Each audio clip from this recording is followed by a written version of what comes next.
Peristiwa Rengas Dengklok itu apa sih? Peristiwa Rengas Dengklok adalah peristiwa di mana Soekarno dan Muhammad Hatta diculik oleh sekelompok pemuda. Sebelum kita simak lebih lanjut, perkenalkan, nama aku Nadia Miranti dari kelas 10 RPL 1. Di sini aku mau menceritakan kembali tentang peristiwa Rengas Dengklok. Peristiwa Rengas Dengklok adalah peristiwa penculikan yang dilakukan oleh sejumlah pemuda, antara lain Soekarni, Wikana, Aidit, dan Chairul Saleh dari perkumpulan Menteng 31 terhadap Soekarno dan Hatta. Peristiwa Rengas Dengklok terjadi pada tanggal 16 Agustus 1945 pukul 3 pagi waktu Indonesia Barat. Soekarno dan Hatta dibawa ke Rengas Dengklok, Karawang, untuk kemudian didesak agar mempercepat proklamasi kemerdekaan Republik Indonesia.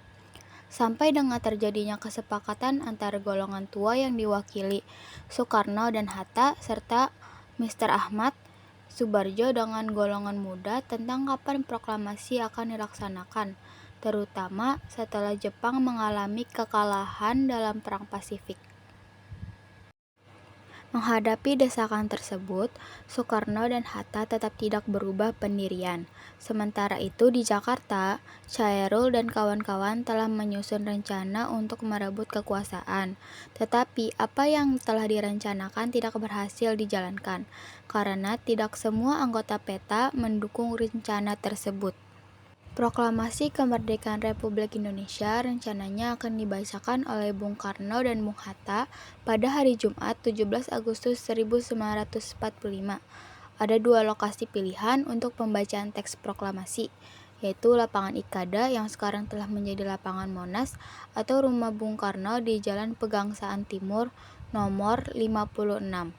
Rumah Bung Karno akhirnya dipilih untuk menghindari kericuhan antara penduduk dan tentara Jepang, karena tentara-tentara Jepang sudah berjaga-jaga di Lapangan Ikada setelah mendapat informasi ada sebuah acara yang akan diselenggarakan di lokasi tersebut. Teks proklamasi disusun di Rengas Dengklok. Awalnya Bung Karno dan Bung Hatta ditempatkan di sebuah gubuk tua pinggir kali dekat sawah yang tak layak kondisinya. Atas usulan K.H. Darip, pejuang dari Klender, kepada Soekarni dan kawan-kawan agar Bung Karno dan Bung Hatta ditempatkan di tempat yang layak, maka dipilihlah rumah saudagar Tionghoa bernama Dijiao Kisiong.